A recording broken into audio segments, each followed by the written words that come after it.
laga muludum laga mishinien bateram bura ke jika wa dana ti kajin deri lag deri ngat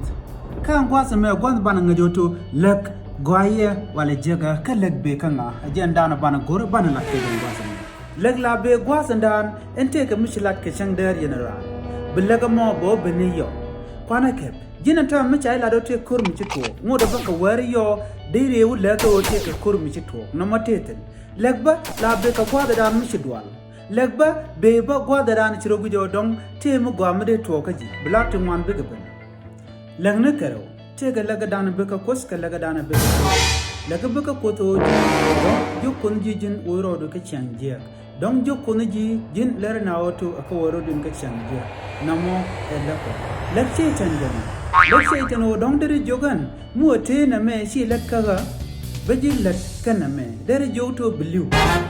man be ka lakche tan jana dong de ro jogo chroy karame mo chi yede jana gwam mi shuwo de kono shuguj bo de ramichlu de jogo jin ko me chi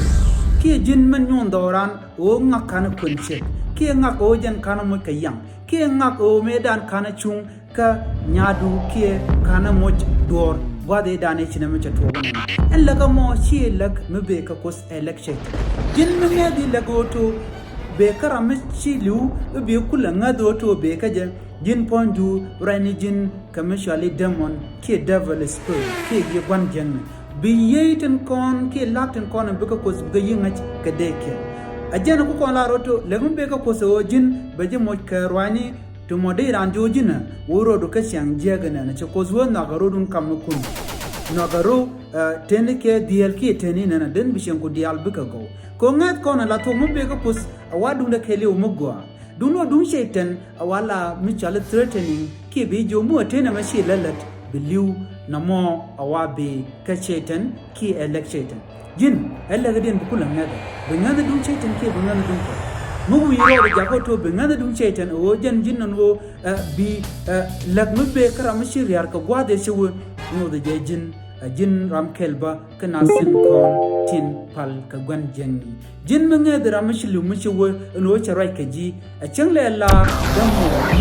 mo ki gur ka borai ka ji ka lak i o yan o shialen na medan ke yan sha changa gwa i jan jak shendun ka je na mo wa ye gwan jengi shi ye mebe ka kos ajan gwa da na goro jen biya langne biya kada shi abu gorna langne dial la kwar no kos ke lok ramadan chakon ke lak ramadan chakon amibe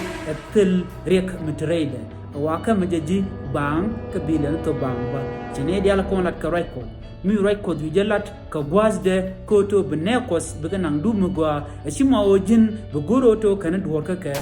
wajira momo awara ni koz ka yedu man bana kula nga do lengne rawati ya legwan jengni ya yi were dun mo yen mot ka men yen legwan jeng na mo be oran kelu shendu kelu men godan titin wa be yik amije kodi si chetan si jenu rechi